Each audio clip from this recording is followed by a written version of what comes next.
Quero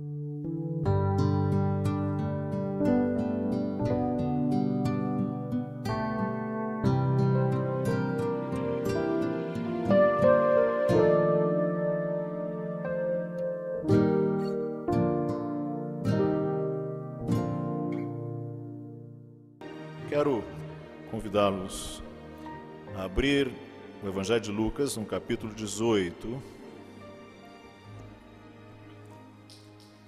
os versos de 9 a 14.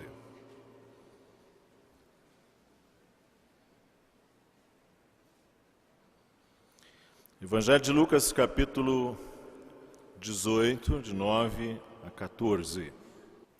Diz assim a palavra do Senhor: Propôs também esta parábola a alguns que confiavam em si mesmos por se considerarem justos e desprezavam os outros.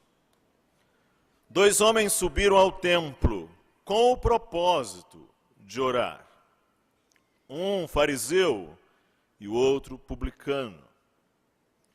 O fariseu, posto em pé, orava de si para si mesmo, desta forma: Ó Deus, graças te dou, porque não sou como os demais homens, roubadores, injustos e adúlteros, nem ainda como este publicano.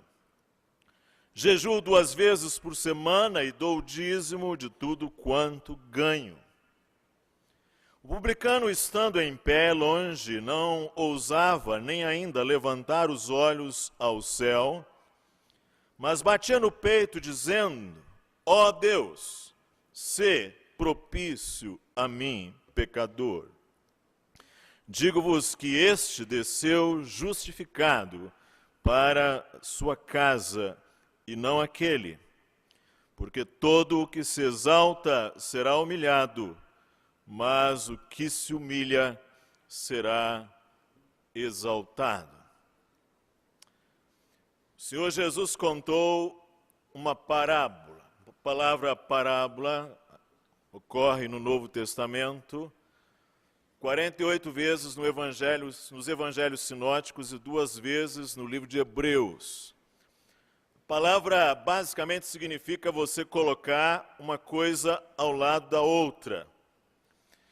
Colocadas as coisas uma ao lado da outra, você as compara. E a lição que se obtém, ora vem pela similitude entre essas duas coisas, ou pela diferença, pelo contraste entre elas. Na parábola anterior, por exemplo, a parábola do juiz iníquo, Jesus, ele estabelece a lição por meio do contraste entre a figura apresentada. Em geral, a parábola consiste de uma história típica, tirada da realidade cotidiana do ouvinte, e lhe oferecendo um exemplo ao qual ele deve reagir. Alguém estimou que cerca de 1/3 dos ensinos registrados do Senhor Jesus consistem de parábolas ou ditos parabólicos ou declarações parabólicas. E as parábolas de Jesus, elas se caracterizam por um caráter pessoal bem definido, por uma clareza sem igual, com uma simplicidade e um domínio de construção inimitável. Essa parábola que nós acabamos de ler, diz aqui o texto, o evangelista Lucas, que ele contou para certas pessoas que se consideravam justas e desprezavam os outros. Este versículo é muito importante. Portanto, o assunto desta parábola é justiça. Observem, ele contou esta parábola para certas pessoas que se consideravam justas e desprezavam os outros. Em rigor, esta parábola não está ensinando sobre humildade, não está ensinando sobre humildade na oração. Na verdade, é certo que nós podemos aprender sobre humildade, podemos aprender sobre oração aqui nesta parábola, não há dúvidas. mas o tema dela é justiça. Um comentarista chamado Manson, ele diz o seguinte: o Senhor Jesus contou esta parábola para pessoas que tinham em si mesmos e em seu poder o tipo de fé que os vasos mais fracos se contentam em ter em Deus. E atentem, e a base ou alicerce da sua confiança eram as suas próprias realizações no campo da piedade e da moralidade. Jesus fala de dois homens, um fariseu e um publicano. E estes dois homens tinham algo em comum. Ambos eram judeus. E ambos muito provavelmente fossem ricos ou prósperos e rejeitados pelas pessoas comuns. Os fariseus eram caracterizados por sua arrogância, pelos seus fardos pesados sobre as pessoas e pela sua ostentação religiosa. Já os coletores de impostos, chamados publicanos, cobravam impostos para os romanos, para os dominadores, e eles eram tidos como pecadores e cerimonialmente impuros. Aliás, convém lembrar-nos que Jesus é acusado pelos fariseus e outros de ser amigo de publicanos e pecadores. Entretanto, estes dois homens tinham diferenças entre si. Aliás, podemos dizer que havia um agudo contraste entre estes dois homens. Porque, de modo geral, os fariseus buscavam a justiça e também, de um modo geral, os publicanos eram negligentes. Os publicanos eram tidos pelos fariseus como impuros, visto que estarem tocando constantemente coisas impuras. As próprias roupas, as próprias vestes dos publicanos eram consideradas impuras. Pois bem, o Senhor Jesus diz que estes dois judeus subiram ao templo para a adoração pública. O templo ao qual o Senhor Jesus refere-se aqui trata-se do templo do rei Herodes, que pelas dimensões atuais, seria o equivalente a 5 dos nossos estádios de futebol. Se você, por exemplo, ver lá o capítulo 1 de Lucas, verso 10, diz que no momento em que o sacrifício era oferecido, toda a multidão de povo permanecia do lado de fora orando. O templo é chamado de casa de oração, porque ali se faziam as orações comunitárias. E, meus amados irmãos, é muito importante para o meu argumento desta noite, desta manhã, que nós atentemos para o seguinte: o centro do sacrifício, o centro do culto é o sacrifício. O centro do culto ali no templo é o sacrifício inicialmente oferecido no altar de bronze e depois o incenso que se queima no altar de ouro. Não há como você descolar, você desconectar as orações que são feitas ali no pátio por aquelas pessoas em pé do sacrifício que está sendo conduzido lá pelo sacerdote. A mente do judeu que está ali em pé orando, necessariamente remonta-se, dirige-se ao sacrifício, inclusive na hora do incenso queimado, as suas narinas são capazes de sentir, de perceber o cheiro daquele sacrifício. Duas pessoas sobem ao mesmo tempo e descem ao mesmo tempo. Isso porque havia um ritual expiador de manhã e outro à tarde, que deviam ser oferecidos todos os dias, e normalmente, na hora em que estes sacrifícios eram oferecidos, a congregação estava presente. Muitos judeus subiam diariamente ao templo, a fim de estarem presentes por ocasião deste momento, para orar durante a queima do incenso e para receberem a bênção sacerdotal que era ministrada no fim ao povo.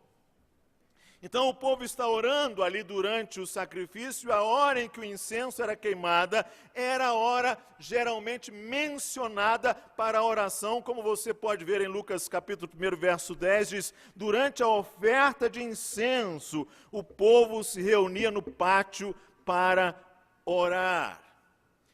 E a queima do incenso dava-se após o sacrifício. Primeiro o sacerdote oficia no altar de bronze, onde o sangue é derramado, e depois oficia no altar de ouro, onde o incenso é queimado. E estes dois momentos, de manhã e às 3 da tarde, eles eram exatamente os únicos momentos de reunião comunitária pública. Assim o incenso e o sacrifício abriam caminho para Deus, e então o povo fazia as suas orações. E orar em voz alta era costume dos judeus. Então vejam, os dois sobem àquela hora com uma finalidade definida, para buscar a Deus. E na menção da parábola, na construção da parábola, feita pelo Senhor Jesus Cristo, é mencionado primeiro o fariseu e depois o publicano. Ambos estão em pé, estão orando. O sacerdote está oficiando e não há como, já disse, descolar esses dois cenários. E o fariseu tem uma imagem idealista, porém irreal de si mesmo. É a sua justiça, é a sua dignidade própria. E eu quero chamar a sua atenção aqui para um fato. Ele, quando está ali fazendo a sua oração, ele não está encenando um teatro. Ele não está ali agindo e falando como se tudo fosse uma grande farsa, como se tudo fosse uma grande dissimulação, uma mentira. Não o vejam assim. Muito ao contrário, ele pensa assim, ele se vê assim, ele incorpora, ele transpira, aquilo é a sua realidade segundo a sua própria perspectiva. É desta maneira que ele se vê, entendam isto. Sua maneira de orar é esta. Ele estava posto em pé. E Jesus diz que ele orava para si, ou de si, para si mesmo. O Senhor mostra primeiro o seu comportamento e depois a sua oração. E o Senhor Jesus diz, ele ora para si mesmo. O fariseu está pregando para os pecadores ao seu redor e começa a insultar os seus vizinhos. O verbo usado aqui pelo Senhor Jesus Cristo, de que ele desprezava os demais, ele, diz aí o verso, ele desprezava, na língua grega é considerar como nada. Nós temos na matemática um ditado bastante parecido, fulano é um zero à esquerda. Isso porque se você colocar um zero à direita de 1000, esse zero vale 9.000. Mas se você colocar um zero à esquerda de 1000, esse zero não vale nada, só está tomando espaço. Ele é um zero à esquerda. Aqui, na verdade, o fariseu, ele despreza, ele considera os outros ali como nada. O fariseu devia estar pensando, por que esse homem não é posto para fora? E ele então começa uma saravada de ataques aos seus companheiros de oração, e ele diz, velhacos, trapaceiros, praticantes da usura, porque ele realmente crê que ele é justo. Ele está ali se vangloriando de sua justiça alcançada por seus próprios esforços, e a sua oração era, no diagnóstico do Senhor Jesus, uma mera autopropaganda. O que nós vemos agora é a oração do coletor de impostos. Ele diz assim, o Senhor Jesus, o publicano, estando em pé, longe, não ousava nem ainda levantar os olhos ao céu, mas batia no peito, dizendo: ó Deus, sê propício a mim, pecador. Atentem para este homem. Ele tem uma visão realista a seu respeito. E ele também está sendo sincero. Ele percebe a sua injustiça e a sua indignidade própria. E o Senhor Jesus fala primeiro igualmente da sua maneira de orar. Ele está em pé e longe, nem consegue levantar os olhos aos céus, mas com os punhos fechados, ele bate no peito e ele diz: ó Deus, sê propício a mim, pecador. Enquanto o fariseu, ele oferecia a Deus a defesa de si mesmo, o que o publicano está fazendo é pedindo a Deus defesa para si mesmo. Geralmente a postura aceita para a adoração, a oração era cruzar as mãos sobre o peito, imóveis, e conservar os olhos baixados. E o gesto dramático desse publicano, comum entre os orientais, com os punhos fechados, e a pessoa dá socos no peito em sucessão. Aliás, um gesto muito mais comum entre as mulheres, mas gesto que a pessoa manifesta, faz em extrema angústia, intensa ira. No Novo Testamento só há 2 momentos em que alguém faz isto. O segundo momento, depois desse, é lá na cruz, quando eles dão socos nos peitos.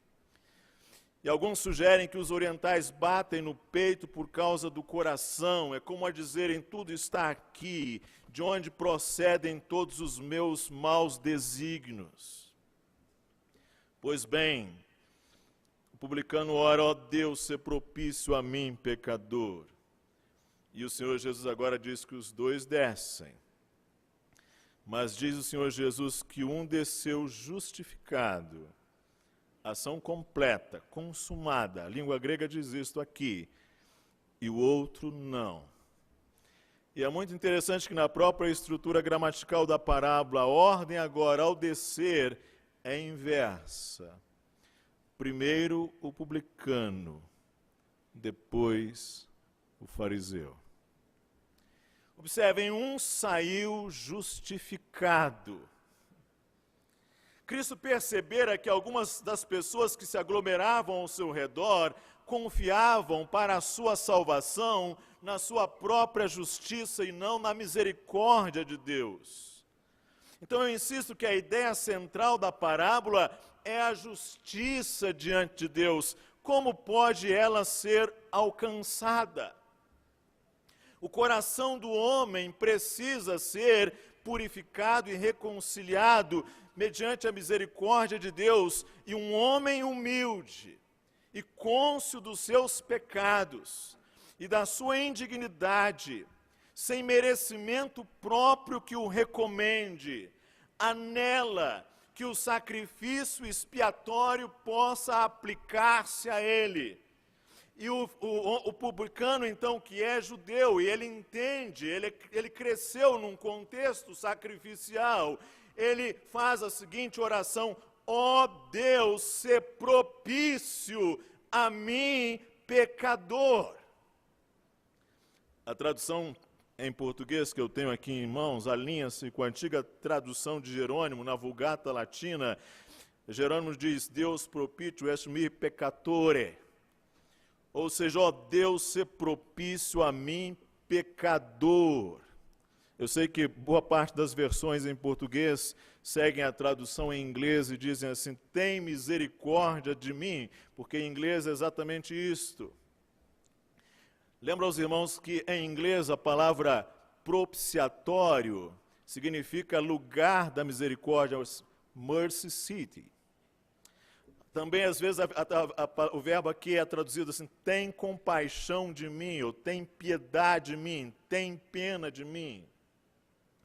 E não há dúvida de que a ideia de misericórdia ou de compaixão está presente aqui nesta linguagem. Mas eu quero sugerir que quando nós traduzimos assim apenas tem misericórdia de mim, talvez nós percamos um pouco do sentido da especialidade do caráter mais técnico que este verbo tem. Os irmãos que têm acesso à língua original sabem que o verbo que está aqui atrás, ser propício, é hilaskomai, no auristo, na voz passiva. E só aparece 2 vezes no Novo Testamento, e a outra vez é lá em Hebreus 2,17, e é traduzido por fazer propiciação.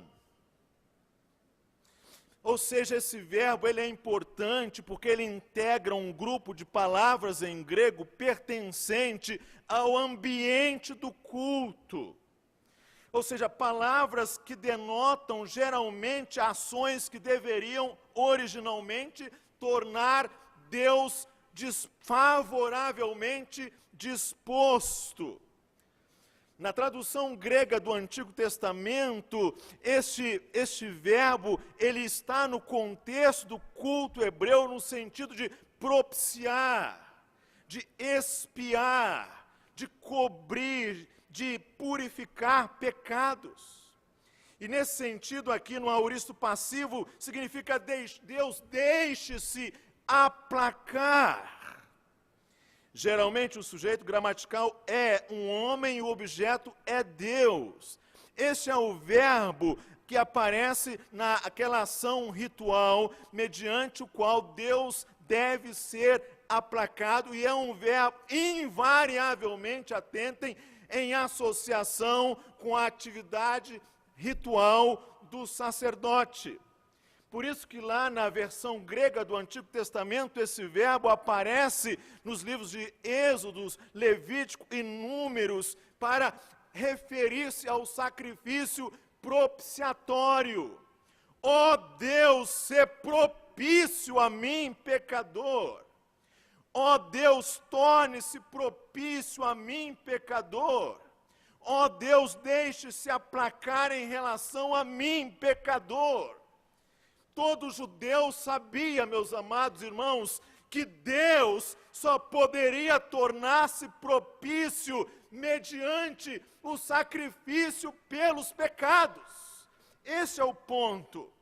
Por isso, ambos intencionalmente sobem ao templo naquela exata hora para fazerem a sua oração. É como se ele estivesse a dizer: ó Deus, tendo em vista o sacrifício ritual, sacerdotal, torne-se propício a mim, pecador. Ó Deus, que o grande sacrifício expiatório possa aplicar-se a mim e aplacar a tua ira justa contra os meus pecados. Se estivesse na voz ativa, nós poderíamos dizer assim: ó Deus, que o sacrifício ritual sacerdotal faça propiciação pelos meus pecados. Em resumo, o que nós temos aqui? Esta é uma parábola universal do Senhor Jesus, irmãos. Nós temos aqui, de certa maneira, a humanidade representada nestes 2 homens. Eu quero sugerir, não, eu quero afirmar que você está representado ali por um deles. Porque nós temos aqui as 2 religiões possíveis. Nós temos aqui as 2 bases em que os homens depositam a sua confiança para obterem a justificação diante de Deus. Ou a pessoa está confiada e confiando no sacrifício expiatório e propiciatório de Cristo, ou a pessoa está confiada em si mesma, em sua própria justiça, em seus próprios méritos. Se você sair pelo mundo e fizer uma pesquisa religiosa, você encontrará apenas 2 salvadores. Ou o Salvador é Cristo, ou o Salvador, entre aspas, é o próprio eu. Eu, ó Deus, graças te dou, porque não sou como os demais homens roubadores, injustos, adúlteros, nem ainda como este publicano, primeira pessoa do singular, jejuo 2 vezes por semana e dou o dízimo de tudo quanto ganho, diz este homem na sinceridade da sua autoilusão. Em quem você confia para justificação diante de Deus? Ou em que você confia? Isso nos faz lembrar então sobre a morte do nosso Senhor Jesus Cristo. Porque o texto diz, digo-vos, que este desceu. Isso é uma linguagem muito forte. Desceu justificado e não aquele. O sacrifício a morte de nosso Senhor Jesus Cristo, meus amados irmãos, foi, em primeiro lugar, uma morte sacrificial. Alguns dizem, nós não somos salvos pela morte de Cristo, mas pela sua vida.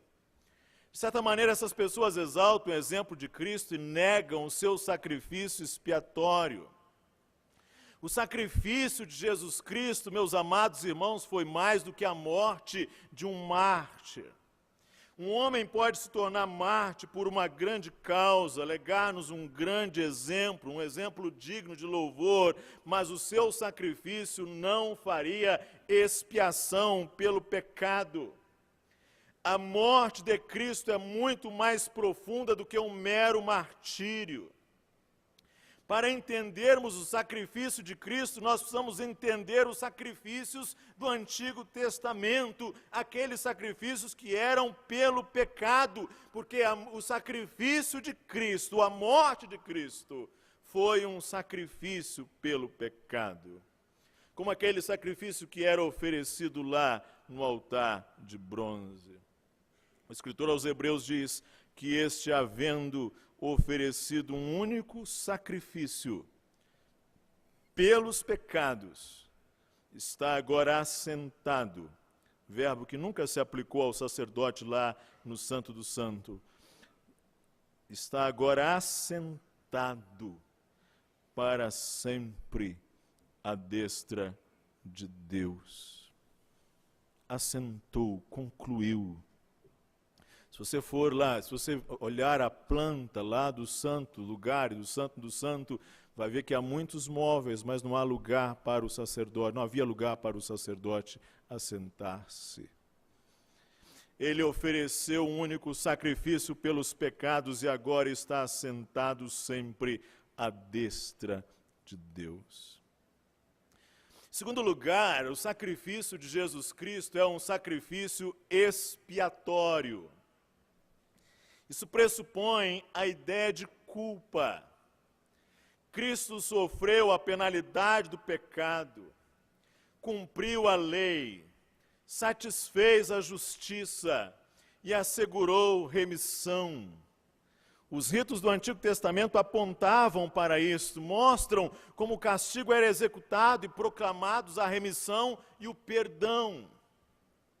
Lá no livro de Levíticos, nós temos no capítulo 4 a 6, a expiação sacrificial pelo pecado, e diz lá, a prescrição mosaica, e porá sua mão sobre a cabeça do holocausto, para que seja aceito por ele para sua expiação. Esta colocação da mão sobre a cabeça representava a transferência da culpa do ofertante para a oferta. E todas estas passagens mostram o pecado sendo expiado pelo sacrifício e então perdoado. No Antigo Testamento, ao dia da expiação, que era realizado uma vez por ano, ele incluía a aspersão do sangue. Isso porque a lei amaldiçoava o pecador, mas o sangue removia a maldição. É o sangue que fará a expiação pela alma. A morte de Cristo é apresentada no Novo Testamento com o mesmo sentido dos sacrifícios do Antigo Testamento, diz o Senhor Jesus: isto é o meu sangue, o sangue do Novo Testamento, da nova aliança, que é derramado por muitos para a remissão dos pecados. Diz lá o escritor que sem derramamento de sangue não há remissão. É pelo sangue que somos perdoados e lavados. O sangue de Jesus Cristo, seu Filho, nos purifica de todo o pecado. A morte de Jesus Cristo, então, ela é sacrificial, ela é expiatória. Em terceiro lugar, ela é vicária. Vicário significa em lugar de outro. Vigário ou vicário é um substituto. Alguém que toma o lugar de outro. Assim como nos sacrifícios do Antigo Testamento, há uma transferência de culpa para a vítima. Isso então mostra a imputação da culpa do ofertante para a oferta. Daí a vítima do sacrifício ser denominada de oferta pelo pecado ou oferta pela culpa, indicando uma transferência do pecado ou culpa para a oferta. É isso que disse o profeta Isaías no capítulo 53. Ele tomará sobre si os pecados de muitos. Então, imputar significa lançar na conta de alguém. Ou seja, os nossos pecados foram imputados a Cristo. E a sua justiça foi imputada a nós. Esta é a razão pela qual Cristo é chamado de o Cordeiro de Deus. Vários textos do Novo Testamento ensinam esta ideia de substituição. Em quarto lugar, o sacrifício de Jesus Cristo foi um sacrifício suficiente. Ou seja, ele ofereceu uma completa satisfação, entendam isto, de todas as exigências da justiça de Deus. Na morte de Jesus Cristo, no sacrifício de Jesus Cristo, Deus não apenas remove uma barreira para a nossa salvação, como querem alguns sugerir, mas Deus de fato garante a salvação. Cristo pagou pelos nossos pecados. E nada mais precisa ser acrescentado a esta obra. O débito se extinguiu completamente. Esse é o sentido. Foi um sacrifício cabal, completo, todo o suficiente, definitivo. Diz o escritor aos Hebreus que, portanto, pode também salvar totalmente os que por ele se chegam a Deus. Em nosso país, muitas pessoas julgam, e não só aqui, mas no mundo, que precisam ainda fazer por onde? Fazer boas obras, oferecer algum sacrifício, pagar alguma promessa como sacrifício pelos pecados, para obter a quitação da sua dívida. Nada mais é requerido. E nada mais pode satisfazer as exigências de Deus. Nada mais pode ser acrescentado. Só o sacrifício de Jesus é cabal, completo e todo suficiente, definitivo. Em quinto lugar, a morte do nosso Senhor Jesus Cristo, ela é propiciatória e reconciliatória. No Santo do Santo, lá no tabernáculo e depois no templo, havia a Arca da Aliança, que continha as 2 tábuas da lei. propiciatório era o nome da cobertura da Arca da Aliança. Na tradução inglesa, como eu disse, é Mercy Seat, lugar das misericórdias, nome este que William Tyndale recebeu lá de Lutero. O propiciatório era feito de ouro puríssimo. Media 1,40 por 84 centímetros. 2 querubins feitos de ouro, trabalhados ao martelo, um de um lado e outro do outro, com asas estendidas, cobriam o propiciatório, cujas extremidades se tocavam. Os querubins, com as suas asas abertas, faziam uma sombra de algo, sombra de uma realidade espiritual. Deus habita entre os querubins, e também uma sombra futura, uma propiciação futura. E uma vez por ano, no grande dia da expiação, o sumo sacerdote entrava nos santos dos santos e queimava o incenso, símbolo de ter sido aceito na presença de Deus, que por meio de uma nuvem cobria o propiciatório. Depois ele aspergia o sangue do sacrifício diante dele e sobre ele. E tendo sacrificado o bode que era oferta pelo pecado, levava o sangue para dentro do véu e com ele borrifava o propiciatório. E fazia expiação pelos seus próprios pecados e pelos da nação, na presença da lei que estava escrita nas tábuas de pedra, colocadas dentro da arca. Porque, como vimos na ilustração anterior, não há como Deus abdicar da justiça ao fazer a expiação. E na presença de Deus Javé, que habitava entre os querubins, ele oferecia ali o sangue pela expiação, a fim de que Deus fosse propiciado. Propiciar significa aplacar ou se tornar favorável a alguém a quem se ofendeu. Quando o coletor de impostos está dizendo: oh Deus, ser propício a mim, pecador, ele tem a consciência de que ele está em estado de ofensa para com o Senhor, e ele agora remonta-se à necessidade do sacrifício expiatório, a fim de que Deus seja aplacado, a culpa expiada, Deus seja propiciado. A palavra de Deus diz, irmãos, que Ele é Deus que se ira, é Deus que sente indignação, raiva, cólera. Eu sei que na emocionalidade de muitos de nós há uma dificuldade de aceitar a ideia de um Deus que sinta ira, indignação, raiva ou cólera.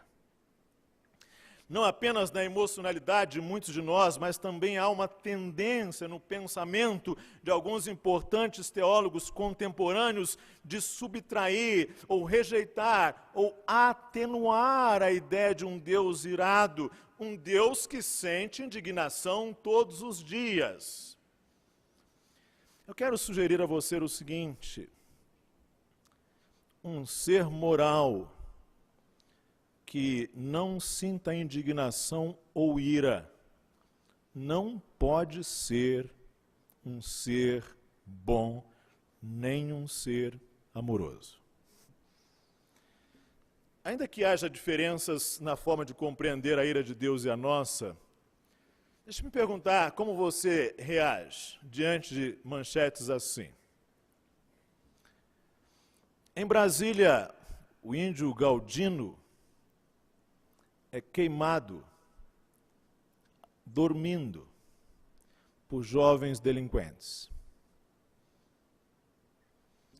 Ou, no Rio de Janeiro, o menino João Hélio é arrastado pelas ruas, em alta velocidade, até que o seu corpinho de criança é dilacerado. Ou o que você sente quando você lê a seguinte manchete: o médico no estado do Nordeste, sozinho em sua sala de cirurgia, abusa e pratica sexo com mulheres anestesiadas. O que você sente?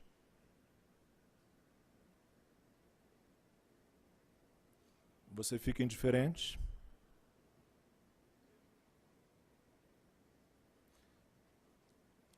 Entenda o seguinte: um ser moral que não sinta indignação ou não tenha ira, não pode ser um ser bom, muito menos amoroso.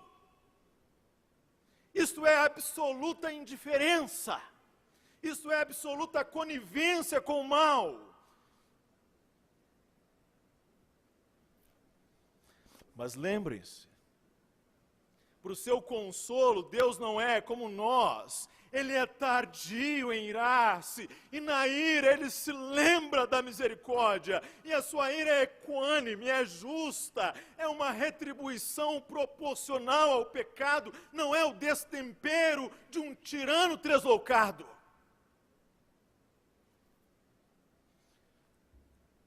Deus, a ira justa de Deus pelo pecado precisa ser, irmãos, propiciada, para que haja reconciliação. Reconciliar significa produzir harmonia ou concórdia entre adversários, entre pessoas que estão em desavença, entre pessoas que não têm o mesmo par e compasso. Assim, na expiação, um sacrifício vicário expia a culpa, propicia Deus e reconcilia Deus e o homem. A expiação levada a efeito por Cristo propicia Deus, torna-o favorável, gracioso, e assim efetua a reconciliação entre o Deus santo e o homem pecador, indigno. Ó Deus, se propício a mim, pecador. O sentido óbvio é isso, satisfazendo a sua justiça, removendo a justa indignação contra o homem como pecador e oferecendo um fundamento ali para o perdão. O sacrifício de Jesus é a única base para a justificação do homem. O sacrifício de Cristo tinha por fim salvar-nos da ira e abrir o caminho para a reconciliação. Há um tradicional hino que nós cantamos, no qual nós louvamos ao Senhor Jesus Cristo, segunda pessoa da Trindade, e diz assim: louvamos, louvamos, Senhor, e adoramos. Está falando do Senhor Jesus Cristo.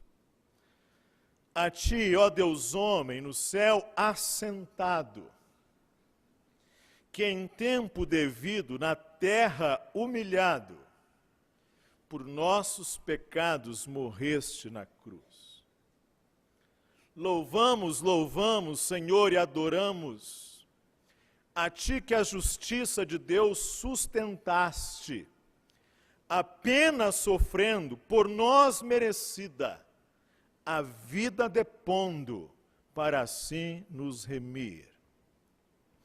Louvamos, louvamos, Senhor, e adoramos a glória divina por ti revelada, que para nós brilha na luz esplendente, fazendo-nos ver a real perfeição. A última estrofe, gosto muito dela, diz: em ti concilia-se a santa justiça, que não pode a culpa deixar sem castigo, com a compaixão que por graça recebe, e exime de culpas o réu pecador. Meus irmãos, a justiça é uma dádiva de Deus, dada por meio do sacrifício propiciatório aos pecadores que dele se aproximam confessando os seus pecados e com plena consciência da sua incapacidade de alcançar justiça por si mesmos, pedem que Deus se lhes torne propício, pedem defesa, não oferecem sua defesa. Dr. Martin Lloyd Jones, considerado por alguns o pregador mais influente do século XX, escreve algo a este respeito, peço a liberdade de ler. Ele diz assim: a justificação não significa apenas perdão, inclui o perdão, mas o excede sobremaneira. A justificação significa também que Deus nos declara totalmente sem culpa. Ele nos considera como se nunca houvéssemos pecado. Ele nos pronuncia justos e retos. Ao fazer isso, Deus está respondendo qualquer declaração que a lei faz a nosso respeito. A justificação apresenta o juiz no tribunal dizendo não somente que o réu está livre, mas também declarando que ele é uma pessoa justa e reta. Ao justificar-nos, Deus afirma que tomou os nossos pecados e a nossa culpa e os imputou, ou seja, colocou-os na conta do Senhor Jesus Cristo, punindo-os nele. Deus anuncia também que ao fazer isso, põe em nossa conta ou nos imputa a perfeita justiça de seu Filho amado. O Senhor Jesus Cristo obedeceu perfeitamente a lei, nunca a transgrediu em qualquer aspecto, proporcionou uma completa e perfeita satisfação a todas as exigências da lei. Essa obediência completa constitui a justiça de Cristo. O que Deus faz na justificação é colocar em nossa conta, imputar-nos a justiça de Jesus Cristo. Ao declarar-nos justos, Deus proclama que agora olha para nós, vendo-nos não como realmente somos, e sim como vestidos com a justiça do Senhor Jesus Cristo. Justificados, pois, pela fé, já nenhuma acusação há para os eleitos de Deus.